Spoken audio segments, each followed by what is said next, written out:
नमस्कार। स्नातक द्वितीय वर्ष के इस द्वितीय प्रश्न पत्र अंतर्राष्ट्रीय अर्थशास्त्र में पिछले पाठ में हमने एडम स्मिथ का निरपेक्ष लाभ सिद्धांत प्रारंभ किया था, जिसके अंतर्गत हमने ये देखा कि एडम स्मिथ ने बताया कि दो देशों में व्यापार उस स्थिति में होता है यदि उनमें से एक देश को एक वस्तु के उत्पादन में निरपेक्ष लागत का लाभ है तथा दूसरे देश को दूसरी वस्तु के उत्पादन में निरपेक्ष लागत का लाभ है। पिछले पाठ में हमने एक सारणी के द्वारा दो देशों का उदाहरण लिया था, भारत तथा बर्मा। दोनों देशों में 10 घंटे के श्रम के उत्पादन से दो वस्तुओं का उत्पादन होता है, जूट तथा चावल। वही सारणी वापस यहाँ दी गई है। देखिए, भारत में व्यापार से पूर्व, अभी यहाँ हम अंतर्राष्ट्रीय व्यापार से पूर्व की बात करेंगे। पहले 10 घंटे श्रम के द्वारा चावल की 10 इकाई का उत्पादन तथा जूट की 5 इकाई का उत्पादन भारत में होता है। इसी प्रकार बर्मा में चावल का 5 इकाई तथा जूट की 10 इकाई।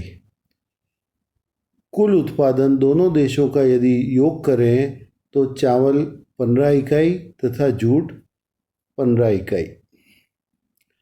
अब यहाँ पर ये पिछले पाठ में हमने समझा था कि भारत को चावल के उत्पादन में निरपेक्ष लागत का लाभ है, क्योंकि वो चावल की दुगनी मात्रा बर्मा की अपेक्षा उसी श्रम से बना सकता है। इसी प्रकार बर्मा को जूट के उत्पादन में निरपेक्ष लागत का लाभ है, क्योंकि वह समान मात्रा के श्रम से जूट की दुगनी इकाई का उत्पादन कर सकता है।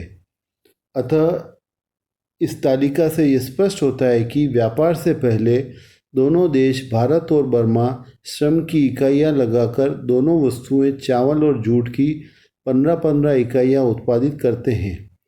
अब यदि भारत चावल के उत्पादन में विशिष्टीकरण करे, विशिष्टीकरण का मतलब ये है कि अपने सारी श्रम शक्ति को जो उपलब्ध है उसे केवल चावल के ही उत्पादन में लगा दे। इसी प्रकार बर्मा जूट के उत्पादन में विशिष्टीकरण करे तो भारत कुल चावल की 20 इकाइयों का उत्पादन कर सकता है। इसी प्रकार बर्मा जूट की कुल 20 इकाइयों का उत्पादन कर सकता है। विशिष्टीकरण से पूर्व जब दोनों देश बिना विशिष्टीकरण अपनाए दोनों ही वस्तुओं का उत्पादन करें तो कुल उत्पादन, जैसा पिछली सारणी में हमने देखा, भारत में 10 इकाई जूट और 5 इकाई चावल। इसी प्रकार बर्मा में 5 इकाई जूट और 10 इकाई चावल। तो कुल उत्पादन दोनों देशों का समग्र यदि देखें तो 15 इकाई जूट तथा 15 इकाई चावल। यह है अंतर्राष्ट्रीय व्यापार से पूर्व की स्थिति। विशिष्टीकरण के बाद, यानी कि जब दोनों देश अपनी अपनी उन वस्तुओं में विशिष्टीकरण करते हैं जिनमें उनको निरपेक्ष लागत का लाभ है। अब यदि भारत केवल जूट तथा बर्मा केवल चावल का उत्पादन करे तो कुल उत्पादन निम्नानुसार होंगे। भारत 20 इकाई जूट। देखिए, 20 इकाई इसलिए हो गया कि अब भारत ने जो भी श्रम शक्ति उपलब्ध थी सारी श्रम शक्ति को जूट के उत्पादन में लगा दिया। इसी प्रकार बर्मा 20 इकाई चावल, क्योंकि बर्मा में जो श्रम शक्ति उपलब्ध थी उसने सारी श्रम शक्ति चावल के उत्पादन में लगा दी। यहाँ यह स्पष्ट है कि विशिष्टीकरण होने के बाद जूट और चावल के उत्पादन में 5-5 इकाई की वृद्धि हो गई है, जैसा कि सारणी में भी दिख रहा था। यही अंतर्राष्ट्रीय व्यापार का लाभ है। इस अंतर्राष्ट्रीय व्यापार के लाभ को हम रेखाचित्र के माध्यम से भी दर्शा सकते हैं। देखिए, दिए गए रेखाचित्र में x अक्ष पर जो OX है उस पर x वस्तु ली हमने, जो कि यहाँ हमारे उदाहरण में चावल है। इसी प्रकार OY अक्ष पर, यानी कि y अक्ष पर y वस्तु जो दूसरी वस्तु है जूट, उसको दर्शाई गई है। YAXA जो रेखा है यह उत्पादन संभावना वक्र रेखा है भारत की। इसी प्रकार YBXB रेखा जो है वह बर्मा की उत्पादन संभावना वक्र है।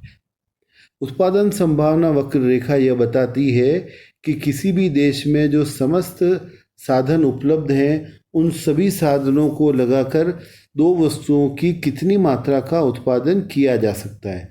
तो इस प्रकार हम ये देख सकते हैं कि भारत देश में यदि x वस्तु या चावल की बात करें तो OXA मात्रा का उत्पादन किया जा सकता है यदि केवल चावल का उत्पादन करें, और यदि केवल जूट का करें तो OYA किया जा सकता है, और दोनों का करते हैं तो YAXA रेखा पर किसी बिंदु पर रहते हैं। इसी प्रकार बर्मा में YBXB रेखा जो है उत्पादन संभावना रेखा है, जो ये बताती है कि यदि बर्मा केवल X वस्तु का उत्पादन करे यानी कि चावल का तो OXB मात्रा करेगी। इसी प्रकार केवल Y वस्तु जूट का उत्पादन करे तो OYB मात्रा करेगी। चित्र में x अक्ष पर x वस्तु की मात्रा, y अक्ष पर y वस्तु की मात्रा को लिया गया है। चित्र में उत्पादन संभावना वक्रों की सहायता से लागतों में निरपेक्ष अंतर को दिखाया गया है। YAX से भारत का उत्पादन संभावना वक्र है, जो यह दर्शाता है कि भारत वस्तु x की OXA मात्रा उत्पादित कर सकता है अथवा वस्तु y की OYA मात्रा। इसी प्रकार बर्मा के लिए भी बताया जा सकता है। चित्र से यह स्पष्ट है कि देश भारत को वस्तु x के उत्पादन में निरपेक्ष लाभ है, क्योंकि OX से जो x अक्ष पर मात्रा है वह OYA मात्रा से अधिक है, तथा बर्मा को y के उत्पादन में निरपेक्ष लाभ है क्योंकि OYB मात्रा OYA मात्रा से अधिक है। अतः भारत को चाहिए कि वह वस्तु X यानी कि चावल के उत्पादन में विशिष्टीकरण करे तथा बर्मा को निर्यात करे, तथा बर्मा को चाहिए कि वह Y वस्तु यानी कि जूट के उत्पादन में विशिष्टीकरण करे और भारत को निर्यात करे, जिससे दोनों देशों को लाभ होगा। चित्र में XY रेखा जो दर्शाई गई है वह व्यापार की शर्त रेखा है, जो यह बताती है कि भारत व बर्मा को इस रेखा के किसी भी बिंदु पर व्यापार की शर्त निर्धारित करके उत्पादन व स्वतंत्र अंतर्राष्ट्रीय व्यापार करने पर निरपेक्ष लाभ व न्यूनतम लागत प्राप्त होता है। एडम स्मिथ के सिद्धांत ने यह समझाने का प्रयास किया कि निरपेक्ष लागत का अंतर होने के कारण दो देशों के मध्य अंतर्राष्ट्रीय व्यापार होता है, परंतु बाद के अर्थशास्त्रियों ने इसमें कई कमियां पाई। तो इस सिद्धांत की जो आलोचनाएं हैं उनकी हम बात करेंगे। सबसे पहला है उत्पादन लागतों में अंतर के कारण विदेशी व्यापार होता है, यह सिद्धांत बताता है, परंतु वह यह बताने में असमर्थ रहा है कि अलग अलग देशों में लागतों में अंतर क्यों होता है, यानी कि दोनों देशों में लागतों में अंतर क्यों है, इसका कोई भी व्याख्या यह सिद्धांत नहीं कर पाया। यह सिद्धांत उन देशों पर लागू नहीं होता जिनके पास अन्य देश की तुलना में किसी भी वस्तु के उत्पादन में विशिष्टता नहीं है। देखिए, जब ऐसी स्थिति आ जाएगी कि एक देश को दोनों वस्तु के उत्पादन में निरपेक्ष लागत का लाभ होगा, तो यह इस सिद्धांत के अनुसार तो उस स्थिति में व्यापार नहीं हो सकता, परंतु बाद के अर्थशास्त्रियों ने यह तर्क दिया कि इस प्रकार के देश फिर भी व्यापार करते हैं, अतः यह सिद्धांत उस प्रकार के व्यापार को समझाने में असफल रहा। इस सिद्धांत ने अपनी मान्यता में माना था कि तकनीकी ज्ञान में परिवर्तन नहीं होता, जबकि यह सारस्वत सत्य है कि तकनीकी ज्ञान में परिवर्तन होता रहता है। इसी प्रकार पूर्ण रोजगार की जो मान्यता मानी गई थी वह भी अवास्तविक है।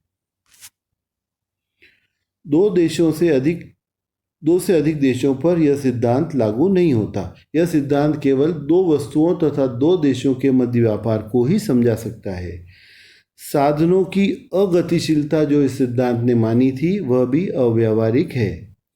इसी प्रकार पूर्ण विशिष्टीकरण जो ये सिद्धांत चाहता है वह असंभव होता है, क्योंकि प्रत्येक देश अपने सारे श्रम साधनों को या सारे उत्पादन साधनों को एक ही वस्तु के उत्पादन में लगा दे, यह संभव नहीं है।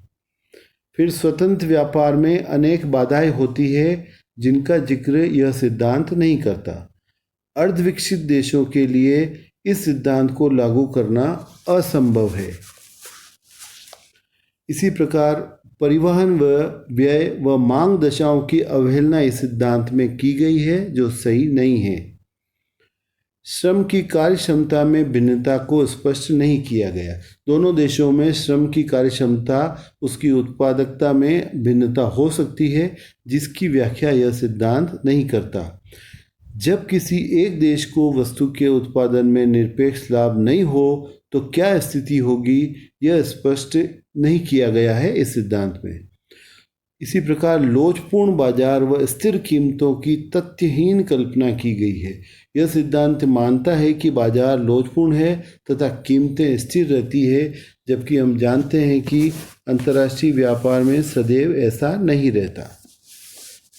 सारांश में एडम स्मिथ ने केवल अंतर्राष्ट्रीय व्यापार के आधार को ही प्रस्तुत किया, जो अंतर्राष्ट्रीय श्रम विभाजन के कारण होने वाला लाभ है। बाद में डेविड रिकार्डो ने अंतर्राष्ट्रीय व्यापार के तुलनात्मक लागत सिद्धांत को प्रस्तुत करके न केवल एडम स्मिथ के व्यापार के सिद्धांत के दोष को दूर किया, वरन अंतर्राष्ट्रीय व्यापार का एक महत्वपूर्ण सिद्धांत प्रतिपादित किया। इस प्रकार हमने देखा कि एडम स्मिथ का सिद्धांत अंतर्राष्ट्रीय व्यापार का चूँकि सर्वप्रथम सिद्धांत था, जो व्यापार की दशा को प्रस्तुत करता था, लेकिन उसमें कई कमियां हैं जिसको बाद के अर्थशास्त्रियों ने दूर किया है। तो रिकार्डो ने इसकी आलोचना करी और उन्होंने बाद में अपना जो सिद्धांत दिया, अगले पाठ में हम उसे देखेंगे। धन्यवाद।